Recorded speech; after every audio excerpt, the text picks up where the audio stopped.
अच्छा, कितने लोगों को पता है माया शब्द का अर्थ? माया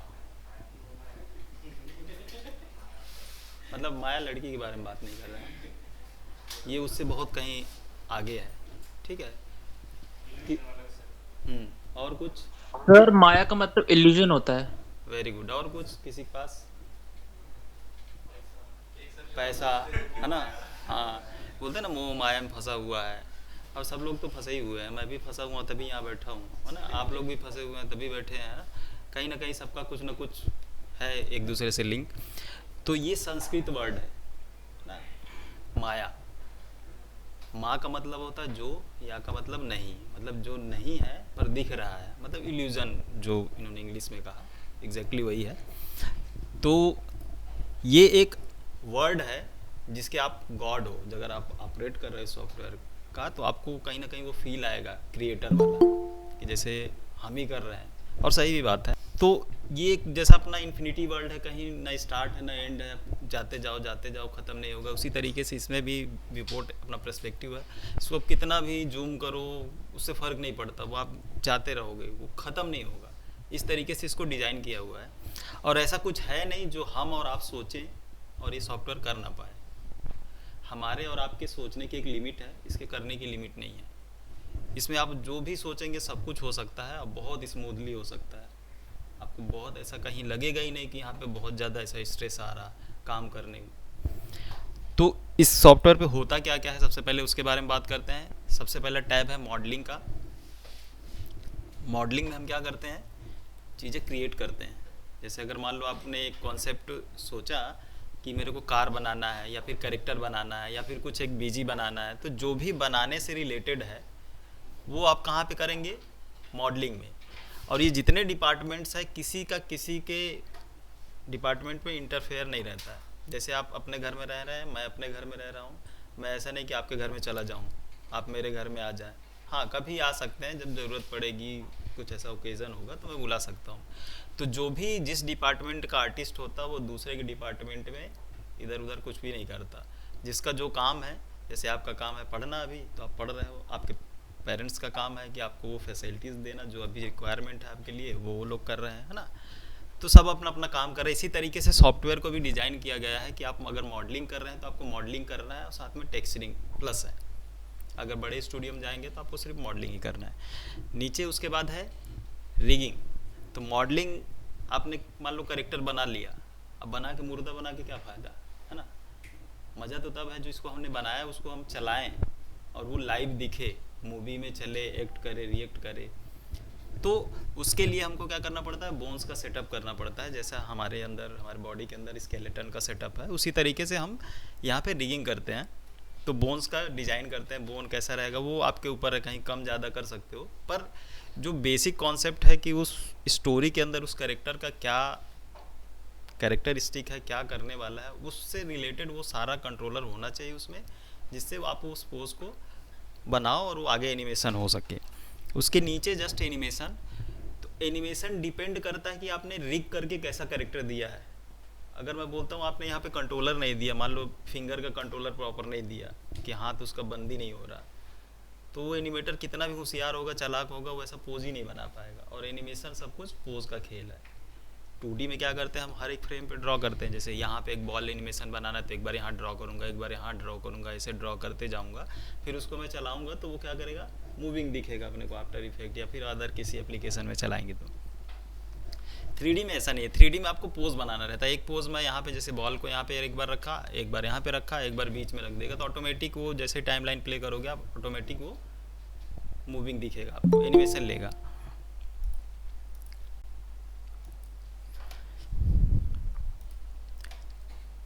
तो एनिमेशन में हम क्या करते हैं, करेक्टर को हम, जो भी आप एनिमेटर्स जो भी रहते हैं उनको करेक्टर रिग किया हुआ मिलता है।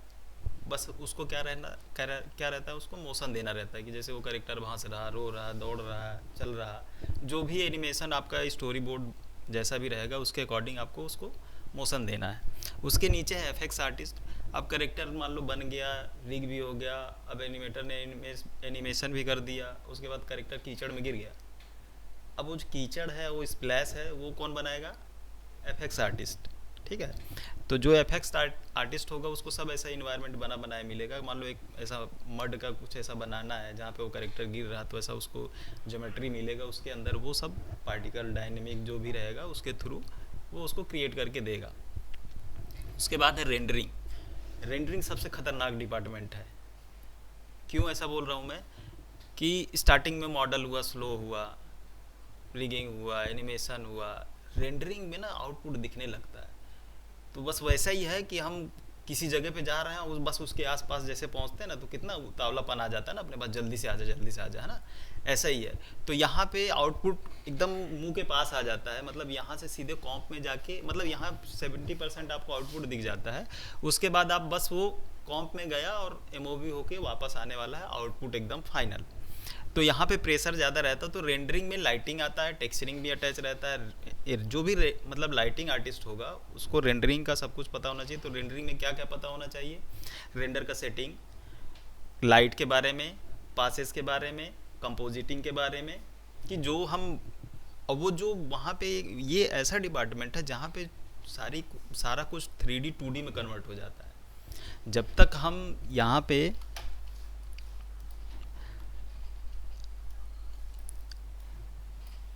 अभी ये 3D है ना, पर जैसे ही रेंडर कर देंगे, एग्जांपल के लिए मैं इसको अभी रेंडर कर देता हूँ। ये अभी कहाँ से क्या हो रहा है उस पर आपका फोकस नहीं होना चाहिए। ये अब 2D हो गया, इमेज बन गया। अब इसके पीछे नहीं जा सकता हूँ मैं चाह के भी, पर यहाँ पे जा सकता हूँ। तो ये ऐसा डिपार्टमेंट है कि यहाँ पे आउटपुट सेट होता है।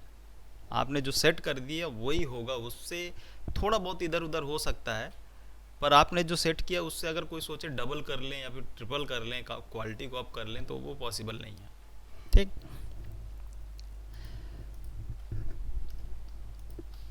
उसके बाद कस्टमाइज के अंदर ये जितने भी दिए हुए हैं यहाँ पे है, और भी कुछ है, आप इधर से उधर कर सकते हैं, वो धीरे धीरे आपको समझ में आ जाएगा।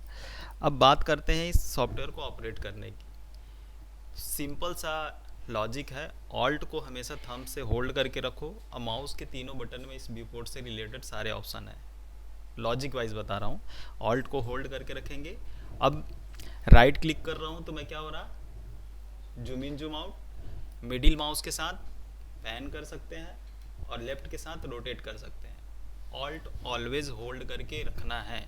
ऑल्ट से आपका फिंगर नहीं इधर उधर होना चाहिए। जो भी स्टूडेंट काम करते हैं, लैपटॉप पे भी काम करते हो, तो प्लीज़ कीबोर्ड रखो अपने साथ, अलग से अटैच करके माउस यूज़ करो, क्योंकि इंडस्ट्री में आपको जाके इस पे ही काम करना है। तो आपके फिंगरों को कीबोर्ड की आदत होनी चाहिए, एडिक्शन होना चाहिए, और थंब को पता होना चाहिए कब आपके दिमाग में अगर आया कि नहीं मेरे को जूम आउट करना है, जूम इन करना है, तो आपके दिमाग से सिग्नल थंब तक क्विक जाना चाहिए। वो उसको वो पता होना चाहिए कि ऑल्ट कहाँ पे है और प्रेस करके कितना रखना, कितने, मतलब वो सारा कमांड आपके एकदम फटाफट दिमाग से इसे फिंगर तक जाना चाहिए, और फिंगर को पता होना चाहिए, मतलब फिंगरों में रटा हुआ होना चाहिए। शॉर्टकट में ऐसा बोलें तो आपके फिंगरों को रटा हुआ होना चाहिए कि कीबोर्ड में कहाँ पे क्या है, किसको प्रेस करने से क्या होता है।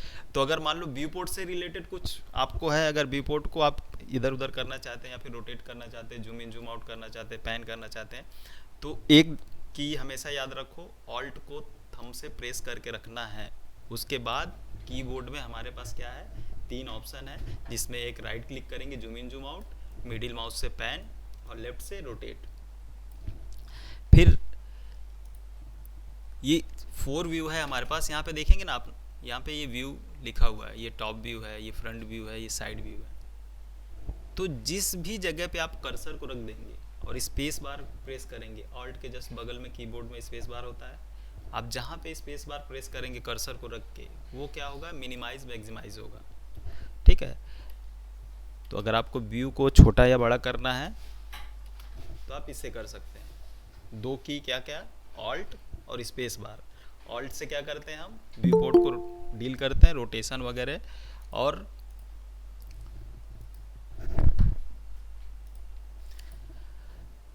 हाँ कहाँ पे था, ऑल्ट है ना। उसके बाद स्पेस बार से हम क्या करते हैं, अदर व्यू को मिनिमाइज मैक्सिमाइज करते हैं।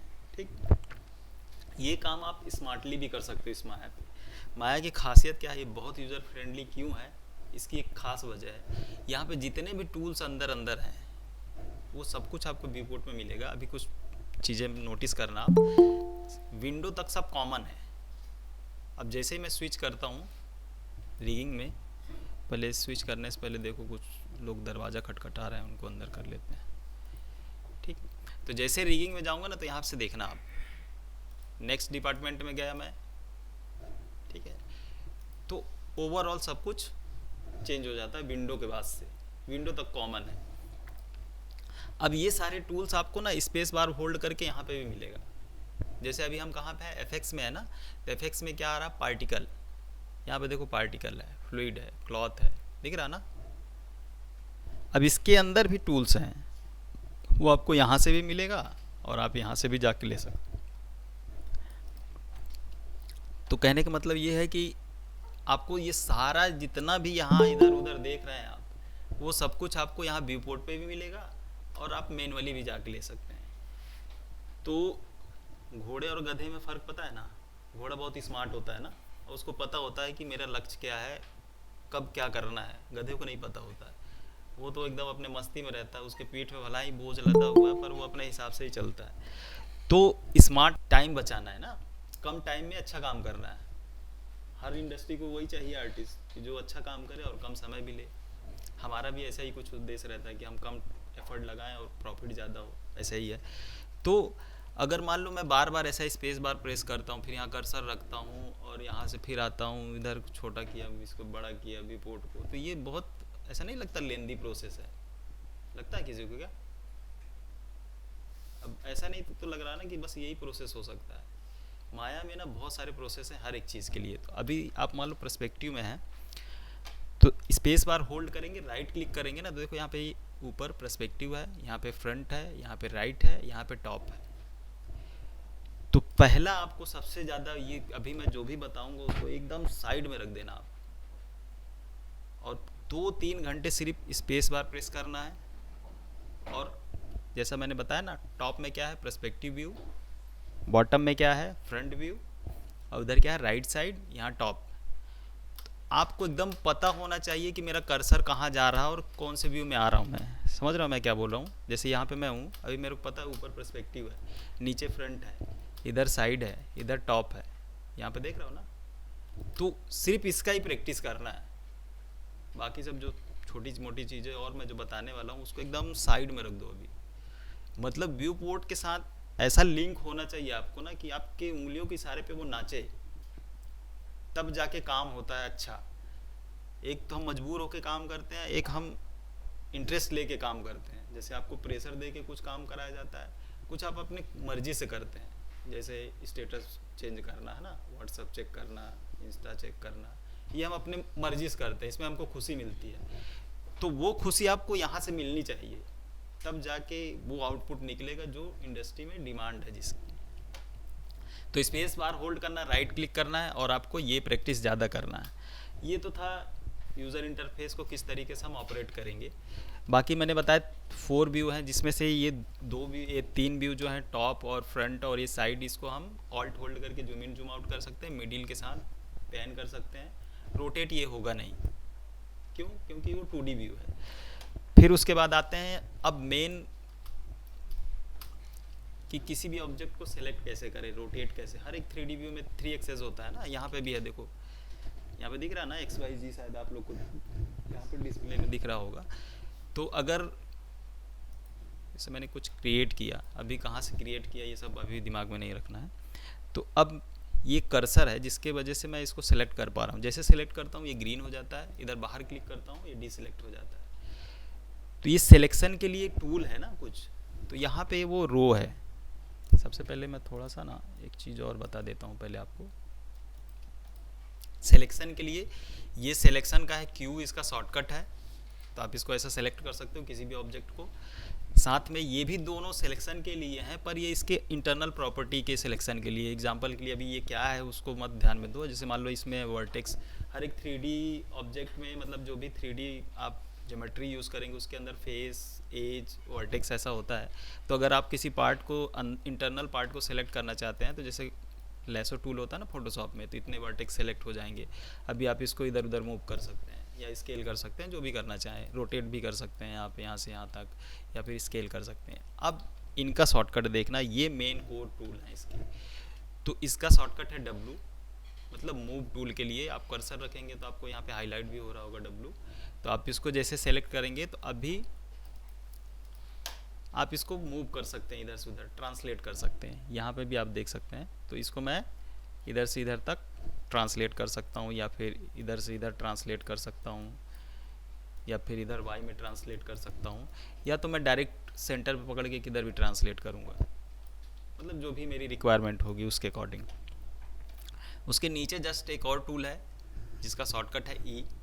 इससे आप क्या कर सकते हैं, रोटेट करेंगे। तो रोटेट भी करेंगे तो 3 एक्सेस भी करेंगे, XYZ। अब कौन सा एक्सेस एग्जैक्टली आपको यहाँ पे अगर नहीं समझ में आ रहा है तो यहाँ से आप कलर देख के भी समझ सकते हैं। ये रेड लाइन मतलब X का रोटेशन है, ये Y ग्रीन का, ठीक है, G ब्लू है, तो आप इससे रिलेट कर सकते हैं। थर्ड वन क्या है, R, ये है स्केलिंग का। तो स्केलिंग हम एक्सेस वाइज कर सकते हैं, प्रोपोर्शनली कर सकते हैं। मैं लेफ़्ट क्लिक करके ड्रैग कर रहा हूँ, ठीक है, लेफ़्ट क्लिक से ड्रैग करेंगे जैसे ही पकड़ के आप, तो इसको प्रोपोर्शनली कर सकते हैं, और आप किसी पर्टिकुलर व्यू पे भी कर सकते हैं, ठीक है। और इसको डायरेक्ट डिलीट भी कर सकते हैं हम, डिलीट का बटन दबा के। अभी नीचे आते हैं, तो जब भी आपने पिछला कुछ क्रिएट किया होगा ये वो यहाँ पे दिखेगा, और ये आपका यूज़र इंटरफेस कुछ प्रीसेट्स बना हुआ है जिसको आप चाहें तो यूज़ कर सकते हैं, अदरवाइज़ आप खुद का ऑन क्रिएट भी कर सकते हैं। तो जैसे अभी मैं ये पर्सपेक्टिव में हूँ, 4 व्यू में जाऊँगा तो ये 4 व्यू आ जाएगा। फिर उसके बाद कुछ एक प्रीसेट है जिसमें एक पर्सपेक्टिव भी है, एक फ्रंट का व्यू है, आप कस्टमाइज़ भी कर सकते हैं, और भी बहुत सारे ऑप्शन हैं, उस पर भी ज़्यादा बात नहीं कर रहे हैं अपन। फिर इसके बाद आते हैं नीचे, ये है टाइम लाइन। टाइम लाइन का यूज़ करेंगे हम एनिमेशन के समय, जब भी आप एनिमेशन करेंगे तो इसका यूज़ करेंगे।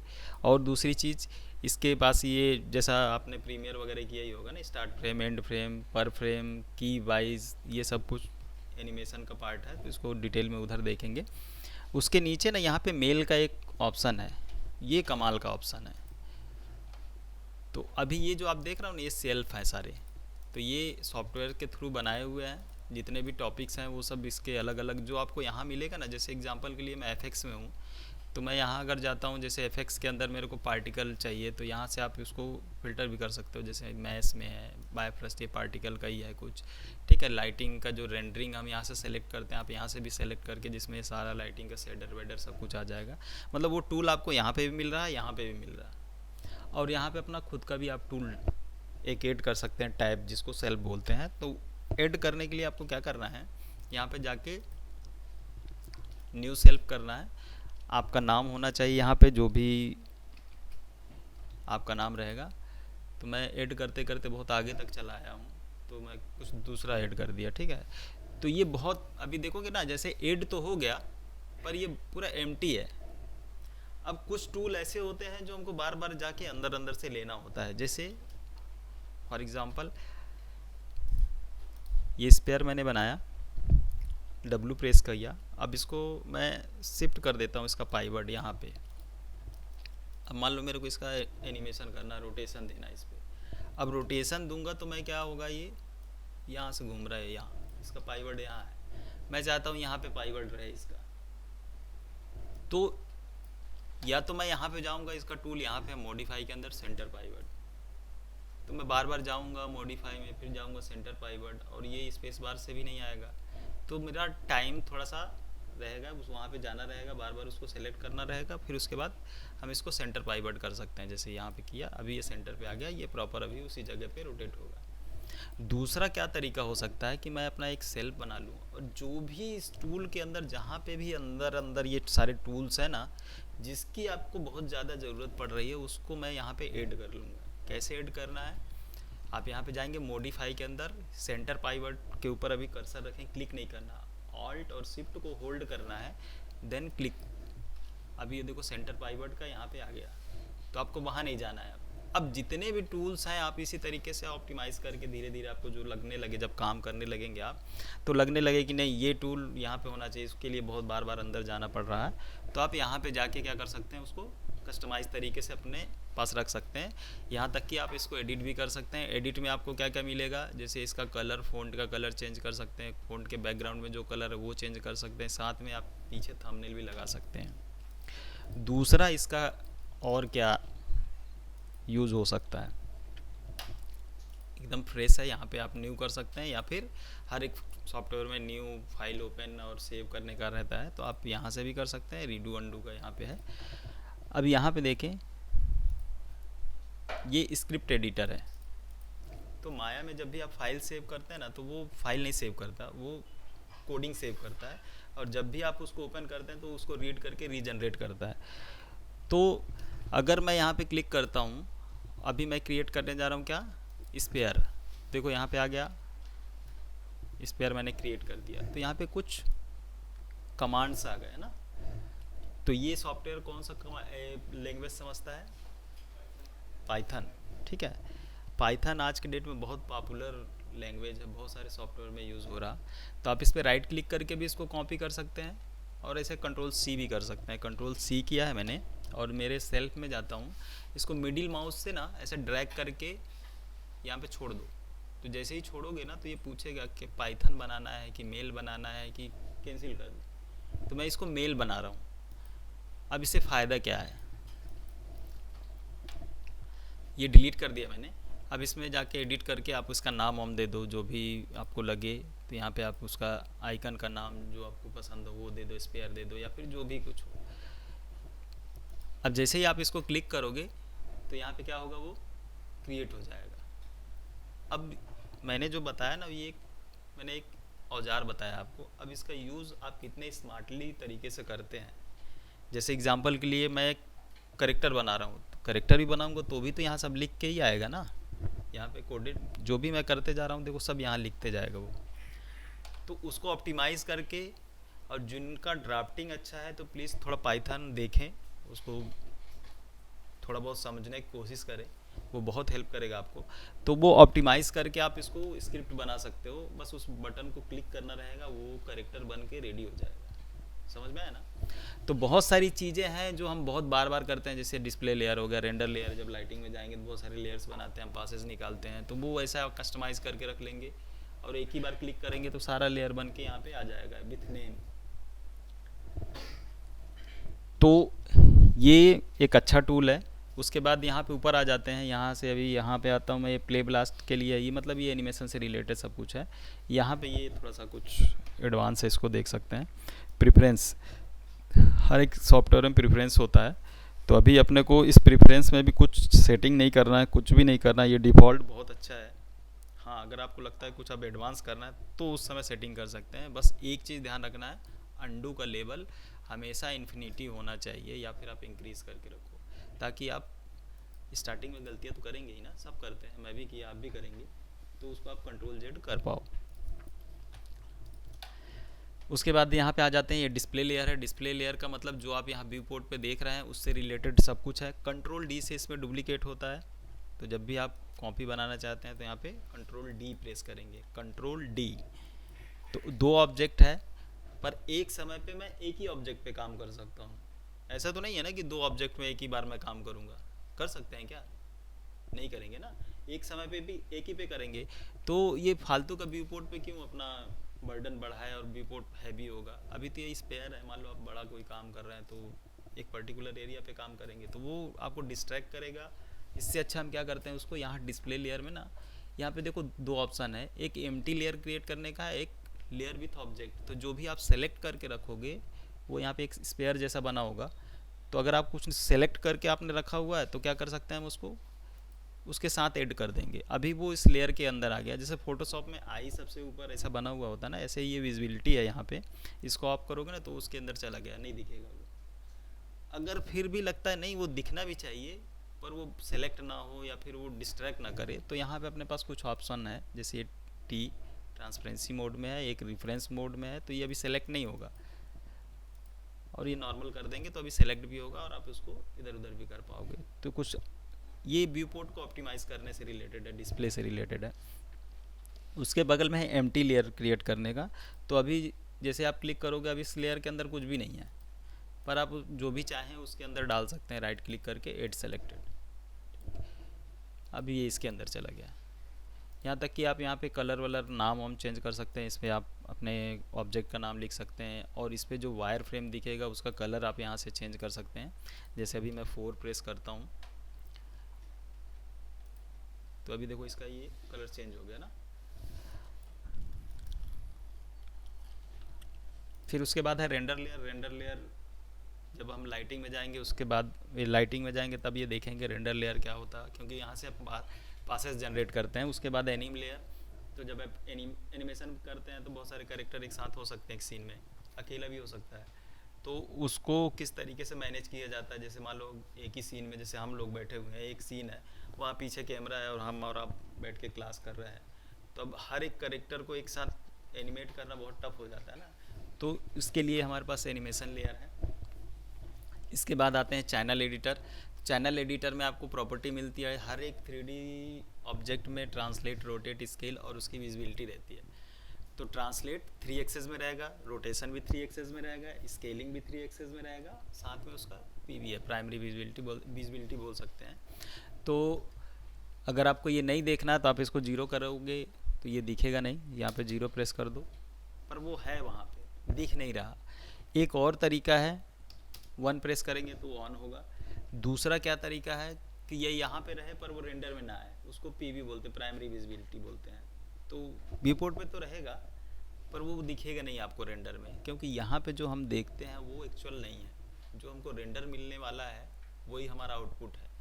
यहाँ पे अगर ऐसा दिख रहा तो इसका मतलब ये नहीं कि रेंडर करेंगे तो यही आएगा, क्योंकि ये तो 3D है ना। अगर ऐसा आपको दिखाना है तो सामने वाले के पास भी माया होना चाहिए, तो वो देख पाएगा। अगर आप चाहते हैं कि वीडियो फॉर्मेट में या फिर इमेज के फॉर्मेट में आउटपुट निकल के आए, तो आपको यहाँ पे रेंडर करना ही है उसको। तो यहाँ से आप रेंडर करेंगे तो अब वो ये इमेज फॉर्मेट में आ गया। अब इसको आप किसी भी डिवाइस में देख सकते हैं प्रॉपर। तो उससे रिलेटेड यहाँ पे ऑप्शन है, यहाँ पे कुछ और भी ऑप्शंस है, इसके एट्रीब्यूट से रिलेटेड ऑप्शंस हैं। फिर उसके बाद कुछ टूल्स हैं यहाँ, ये रिगिंग से रिलेटेड है, ह्यूमन आई के है जिसके थ्रू हम करेक्टर रिग करते हैं। तो कुछ प्रीसेट्स वगैरह रहते हैं, जैसे यहाँ पे स्केलेटन है, स्केलेटन मतलब जो भी जॉइंट्स वगैरह है, जो रिगिंग की बात कर रहा था मैं, तो यहाँ पे जैसे आप क्लिक करेंगे तो एक हड्डियों का ढांचा आ जाएगा।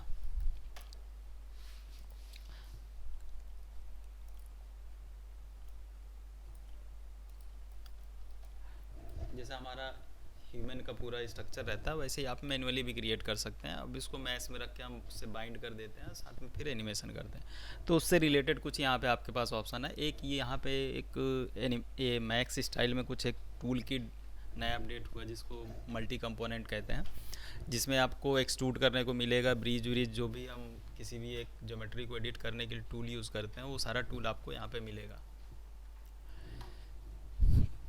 उसमें सबसे अच्छा टूल क्या है, क्वाड्रो। ये टूल MPC में यूज़ होता है, अच्छे स्टूडियो में यूज़ होता है। जैसे मान लो आपने जीब्रश में एक मॉडल बनाया, अब वो बहुत हैवी पॉली रहेगा, उसको तो हम रिग नहीं कर सकते, तो उसको री टॉपो किया जाता है। तो उसके लिए हम माया में लेके आते हैं और इस टूल के थ्रू उसको हम री टॉपो करते हैं, फिर से उसको लो पॉली में बनाते हैं। उसके बाद आते हैं यहाँ पे कुछ प्रीसेट्स हैं। जैसे मान लो अब मैंने बताया, जैसे जिस भी डिपार्टमेंट में आप काम कर रहे हैं उससे ही रिलेटेड आपको टूल्स चाहिए, अदर किसी डिपार्टमेंट से रिलेटेड टूल्स यहाँ पे डिस्प्ले ना हो तो अच्छा ही है ना। हम अपने ही घर में दूसरे घर में झाँकने से क्या मतलब है, हमारा घर साफ़ सुथरा रखें, व्यवस्थित रखें, दूसरे से ज़्यादा लेना देना नहीं है। तो अभी क्लासिक में है तो ये डिफ़ॉल्ट इसका व्यू पोर्ट है। अगर आप मॉडलिंग कर रहे हैं तो आप ये रख सकते हैं, और इसके साथ एक एक्सपर्ट मोड भी आता है जिसमें सारा टूल गायब हो जाएगा, आपका व्यू पोर्ट दिखेगा। अब इसका मतलब ऐसा नहीं है कि सब टूल चला गया है सारा टूल आप यहाँ पे एक्सेस कर सकते हो। जैसा मैंने बताया ना, आपको अगर मॉडलिंग कर रहे हैं तो आप यहाँ मैश में, एडिट मैश में, ये सारा टूल आपको यहाँ पे भी मिलेगा। दूसरा ऑप्शन क्या है, जैसे मान लो मैंने स्पेयर क्रिएट किया, अब तो यहाँ स्पेयर दिख नहीं रहा, तो वो स्पेयर आपको यहाँ पे क्रिएट के भी अंदर मिलेगा। एक चीज़ ध्यान रखो आप, ये विंडो की इधर क्रिएट में, क्रिएट मतलब क्रिएट करने से रिलेटेड सब कुछ है। जो भी आप क्रिएट करना चाहते हैं तो कुछ जो प्रीसेट्स हैं सॉफ्टवेयर के अंदर वो आपको क्रिएट में मिलेगा। सिलेक्शन से रिलेटेड यहाँ पे आपको ऑप्शन मिलेगा, सेलेक्ट ऑल कर सकते हो, आप इन्वर्स कर सकते हो, ये इधर मिलेगा। मॉडिफाई जैसा मैक्स में होता है, किसी भी ज्योमेट्री को आप मॉडिफाई करना चाहते हो तो मॉडिफाई से रिलेटेड यहाँ पे कुछ चीज़ें आपको मिलेंगी। डिस्प्ले जो आप देख रहे हैं उससे रिलेटेड डिस्प्ले के अंदर मिलेगा। विंडो में सब कोर रहेगा। कोर मतलब जो सॉफ्टवेयर का बहुत इंपॉर्टेंट टैब है वो विंडो के अंदर हर एक सॉफ्टवेयर में रहता है।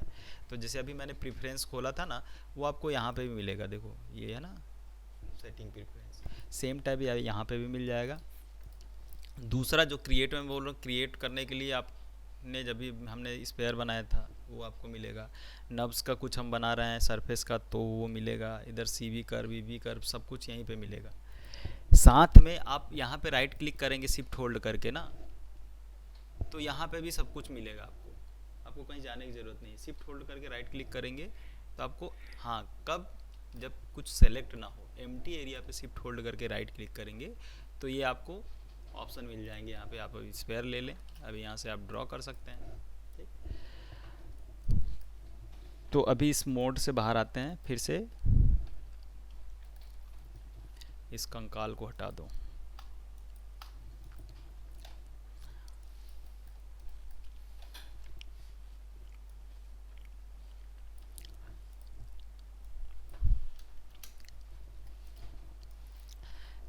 ये बहुत दूर चला गया स्पेयर, नहीं दिख रहा है मेरे को, पर मेरे को पता है। अगर नहीं पता है तो यहाँ पे विंडो में मिलेगा आउटलाइनर। यहाँ पे जो भी आप लेके आएंगे यहाँ पे वो सब कुछ यहाँ पे डिस्प्ले होता रहता है। तो देखो हमारे पास 4 कैमरे हैं जिसमें पर्सपेक्टिव है, टॉप है, फ्रंट है, साइड है और ये इंजन है। और एक हमने ज्योमेट्री बनाया हुआ है जो शेप है स्पेयर, पी स्पेयर 3 उसका नाम है, क्योंकि थर्ड टाइम हमने उसको ड्रॉ किया हुआ है। वो यहाँ पे साइन दिख रहा है। तो आप इसको सेलेक्ट करके F प्रेस करेंगे तो वो यहाँ पे फिट हो जाएगा आपके, मतलब व्यू पोर्ट पे आ जाएगा। कहीं अगर गुम हो जाए इन केस, जैसे मान लो इधर चला गया, उधर चला गया, नहीं पता मेरे को कहाँ गया, तो आपको F प्रेस करना है तो वो सामने आ जाएगा आपके। दूसरी चीज़ यहाँ पे ना चैनल्स के नीचे यहाँ पे जो भी आप क्रिएट करेंगे ना उसकी प्रॉपर्टी रहेगी, जिसमें रेडियस है, इसका डिविजन्स है,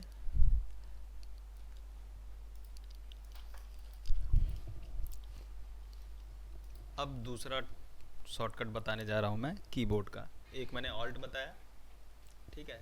उसके बाद आपको QWER, Q से क्या होता है सिलेक्शन टूल, W से मूव टूल, E से रोटेशन, R से स्केल, है ना। ये हो गया। जस्ट उसी के ऊपर ना कीबोर्ड में 1 2 3 4 5 6 ऐसे करके है। आप कीबोर्ड में देखेंगे ना, ये जस्ट एकदम पैरेलल है, उसके ऊपर ही है ना। तो जब आप 1 प्रेस करते हैं तो अभी ये जो आप देख रहे हैं ना ये 1 मोड में है।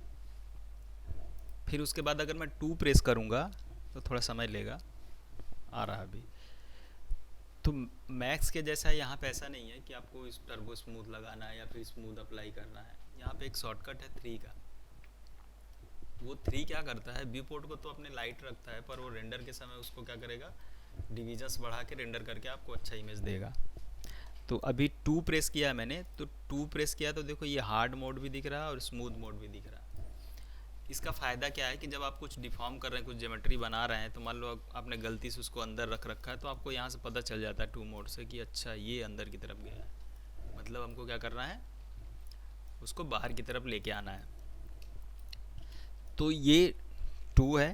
3 में क्या होगा, 3 में ये चला जाएगा हार्ड मोड जो है ना, ये जैसे आप इसको सेलेक्ट करेंगे 3 प्रेस करेंगे,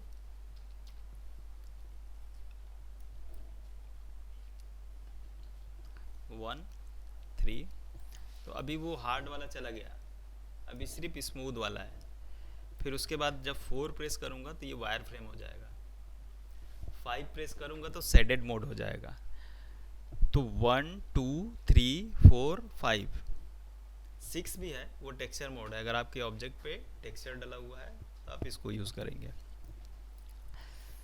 कुछ यहाँ पे भी टूल्स हैं, जैसे ये ओपन कर न्यू सीन का है, ये ओपन का है, सेव का है, ये रिडू कंडू का है। यहाँ पे ये सिलेक्शन से रिलेटेड है, ये भी सिलेक्शन से रिलेटेड है। तो हम इसमें क्या क्या करते हैं, आप ज्योमेट्री यूज़ करेंगे या फिर कर्व यूज़ करेंगे या फिर बोन्स यूज़ करेंगे या फिर पार्टिकल डायनेमिक यूज़ करेंगे। तो अगर आप चाहते हैं, जैसे अगर इसके अंदर बोन अगर लगा हुआ होगा बॉल के अंदर, तो जब भी आप सिलेक्शन का क्लिक करेंगे ना तो ये प्रायोरिटी बोन को देता है, ना कि आपके ज्योमेट्री को। तो आप यहाँ से बोन को हाइड कर सकते हैं। तो जो भी हाइड करेंगे, जैसे एग्जांपल के लिए अभी जियो हाइड कर देता हूँ मैं, तो अभी ये मैं सेलेक्ट नहीं कर सकता हूँ। तो कुल मिला के ये सिलेक्शन से रिलेटेड है, ये स्नैप से रिलेटेड है कि आपका ऑब्जेक्ट किससे स्नैप करना है, ग्रिड से, वर्टेक्स से, पॉइंट से, उससे। और ये लाइव का ऑप्शन है, तो जो मैंने बोला था रीटॉपो करने के लिए हमको यहाँ पे जाना पड़ता है। सिमेट्री का भी ऑप्शन है कि आप एक तरफ बनाएं दूसरा बनता चले, कॉपी करके आप रख सकते हैं जब भी कैरेक्टर वगैरह बनाते हैं। ये ग्राफ नेटवर्क के लिए यहाँ से रेंडर हम करते हैं, और यहाँ पे आप जो भी ये आईडी है जहाँ उससे चल रहा है जो वो है।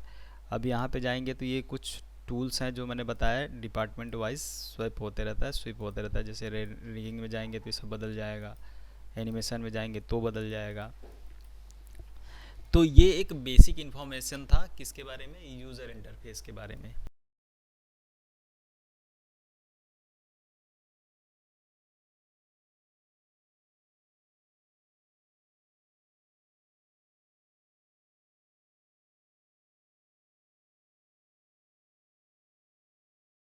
अपने अपने भाग्य को जगाना है तो एकदम जगे रहना और मेरे साथ बने रहना। चलो अभी ना, अब इसके प्रॉपर्टी के बारे में बात करते हैं। तो जब भी आप कुछ क्रिएट करते हैं तो उस पर राइट क्लिक करेंगे ना, तो 4 चीज़ें आपको ध्यान में रखना है। बाकी ये क्या आ रहा है उसको एकदम डी फोकस कर दो।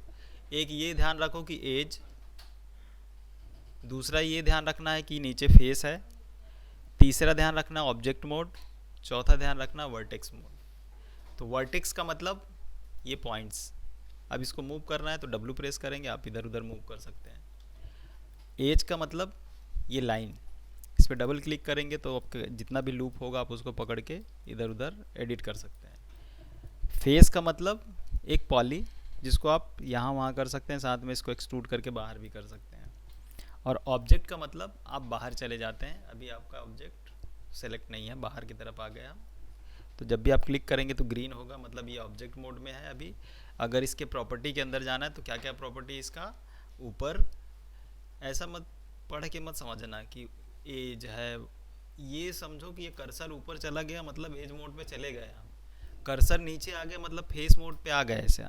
ठीक, अगर कर्सर इधर की तरफ चला गया मतलब वर्टेक्स के मोड पे आ गए, और इधर बाहर चला गया तो हम ऑब्जेक्ट मोड पे आ गए। दिखना नहीं चाहिए फ़ॉन्ट की कहाँ जा रहा है, इतना प्रैक्टिस करना है तब मज़ा आएगा खेल में, नहीं तो फिर ऐसे ही लगेगा कि खेले तो थे मगर ना जीत पाए ना हार पाए।